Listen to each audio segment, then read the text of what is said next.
নোয়াখালীর সোনাইমুড়িতে ভাগ্নের সঙ্গে স্ত্রীর পালিয়ে বিয়ে করার ঘটনায় কষ্ট পেয়ে আনোয়ার হোসেন নামে এক কুয়েত প্রবাসী আত্মহত্যা করেছেন বলে অভিযোগ উঠেছে।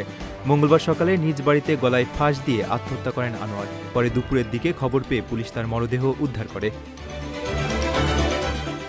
পুলিশ ও স্থানীয় সূত্র জানায়, আনোয়ার প্রায় ৯ বছর ধরে কুয়েতে দুম্বা পালন করতেন। প্রবাসী থাকাকালে তিনি স্ত্রী আকলিমা আক্তারের কাছে টাকা পাঠাতেন। সেই অর্থ দিয়ে স্ত্রী তার নামে জমিও কেনেন। স্থানীয়দের ভাষ্য, প্রায় ৬ মাস আগে ২ সন্তানের জননী আকলিমা আক্তার স্বামীর দূর সম্পর্কের এক ভাগ্নের সঙ্গে সম্পর্কে জড়িয়ে পড়েন। পরে স্বর্ণালঙ্কার ও নগদ অর্থ নিয়ে বাড়ি ছেড়ে চলে যান এবং ওই যুবককে বিয়ে করেন। কাকতালীয়ভাবে ওই যুবকের নামও আনোয়ার। প্রায় ৯ থেকে ১০ দিন আগে কুয়েত থেকে দেশে ফেরেন প্রবাসী আনোয়ার। দেশে ফিরে তিনি স্ত্রীকে ফিরিয়ে আনার জন্য একাধিকবার যোগাযোগের চেষ্টা করেন, তবে আকলিমা তার সঙ্গে সব ধরনের যোগাযোগ বন্ধ করে দেন। নিহতের স্বজনদের দাবি, গত শনিবার আকলিমা তার স্বামীর কাছে তালাকের নোটিশ পাঠান। এতে তিনি মানসিকভাবে ভেঙে পড়েন এবং অভিমান ও ক্ষোভ থেকে আত্মহত্যার সিদ্ধান্ত নেন।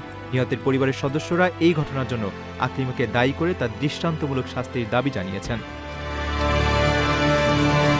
প্রবাসীর সিটিতে চলছে বহুল আলোচিত ফ্রি ফ্ল্যাট অফার, অর্থাৎ আপনি যে টাকা দিয়ে এখন ফ্ল্যাট কিনবেন, ৫ বছর পর সেই সম্পূর্ণ টাকা ফেরত পাবেন, আর সেই সাথে পাচ্ছেন একটি ফ্ল্যাট একদম ফ্রি। অফারটি সীমিত সময়ের জন্য, তাই দ্রুত যোগাযোগ করুন স্ক্রিনে দেওয়া নাম্বারে।